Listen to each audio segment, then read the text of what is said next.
Chapter 41.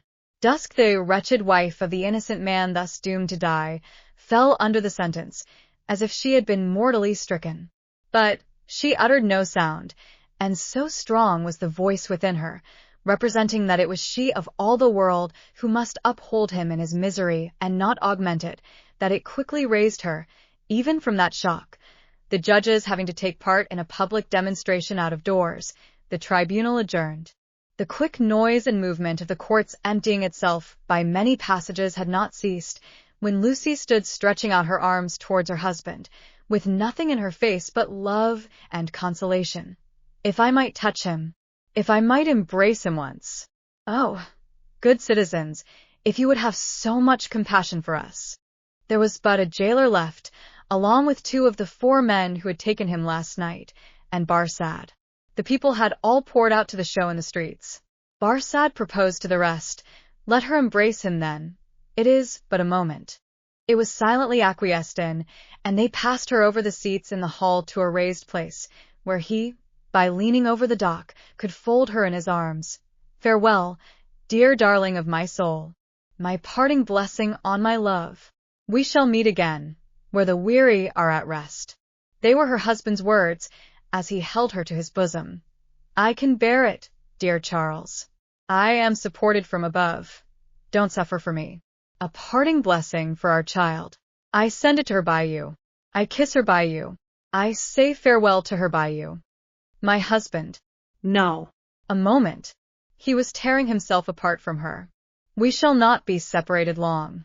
I feel that this will break my heart by and by, but I will do my duty while I can, and when I leave her, God will raise up friends for her, as he did for me."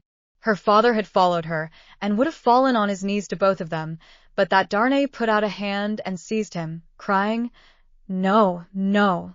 What have you done? What have you done, that you should kneel to us? We know now what a struggle you made of old. We know now what you underwent when you suspected my descent and when you knew it. We know now the natural antipathy you strove against and conquered for her dear sake.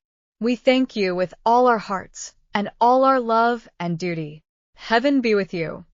Her father's only answer was to draw his hands through his white hair and wring them with a shriek of anguish. "It could not be otherwise," said the prisoner. "All things have worked together as they have fallen out. It was the always vain endeavor to discharge my poor mother's trust that first brought my fatal presence near you. Good could never come of such evil. A happier end was not in nature to so unhappy a beginning. Be comforted and forgive me. Heaven bless you." As he was drawn away, his wife released him, and stood looking after him with her hands touching one another in the attitude of prayer, and with a radiant look upon her face, in which there was even a comforting smile. As he went out at the prisoner's door, she turned, laid her head lovingly on her father's breast, tried to speak to him, and fell at his feet. Then, issuing from the obscure corner from which he had never moved, Sidney Carton came and took her up. Only her father and Mr. Lorry were with her.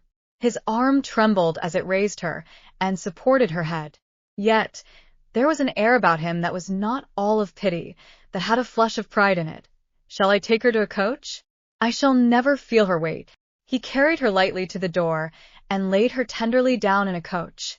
Her father and their old friend got into it, and he took his seat beside the driver. When they arrived at the gateway where he had paused in the dark not many hours before, to picture to himself on which of the rough stones of the street her feet had trodden, he lifted her again and carried her up the staircase to their rooms. There, he laid her down on a couch, where her child and Miss Pross wept over her. "Don't recall her to herself," he said, softly to the latter. "She is better so.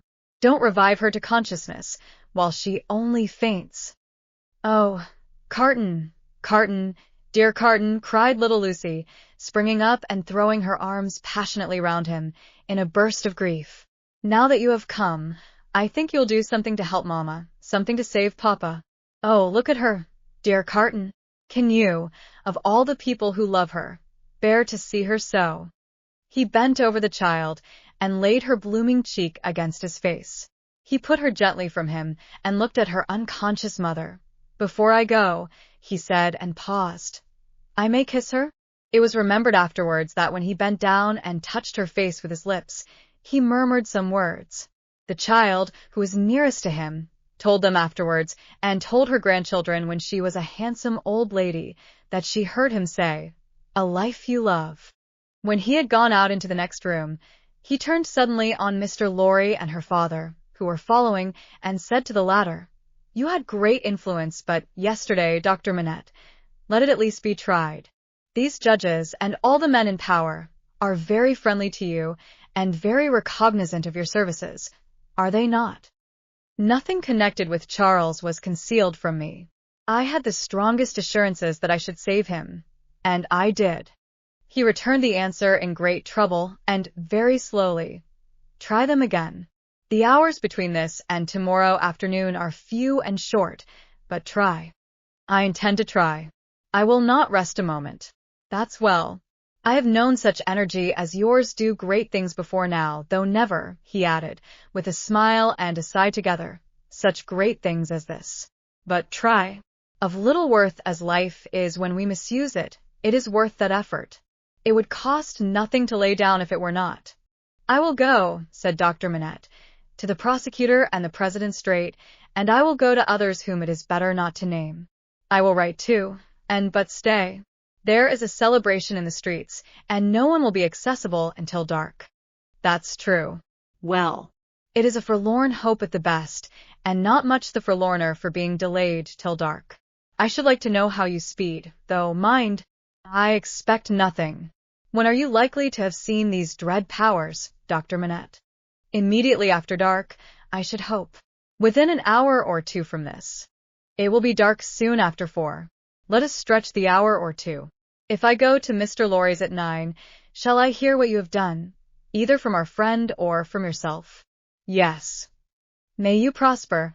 Mr. Lorry followed Sidney to the outer door, and, touching him on the shoulder as he was going away, caused him to turn. "I have no hope," said Mr. Lorry, in a low and sorrowful whisper. "Nor have I. If any one of these men, or all of these men, were disposed to spare him, which is a large supposition, for what is his life, or any man's to them? I doubt if they durst spare him after the demonstration in the court. And so do I. I heard the fall of the axe in that sound." Mr. Lorry leaned his arm upon the doorpost and bowed his face upon it. "Don't despond," said Carton, very gently. "Don't grieve." I encouraged Dr. Manette in this idea, because I felt that it might one day be consolatory to her. Otherwise, she might think his life was wantonly thrown away or wasted, and that might trouble her. "Yes, yes, yes," returned Mr. Lorry, drying his eyes. "You are right. But he will perish. There is no real hope." "Yes, he will perish. There is no real hope," echoed Carton, and walked with a settled step downstairs.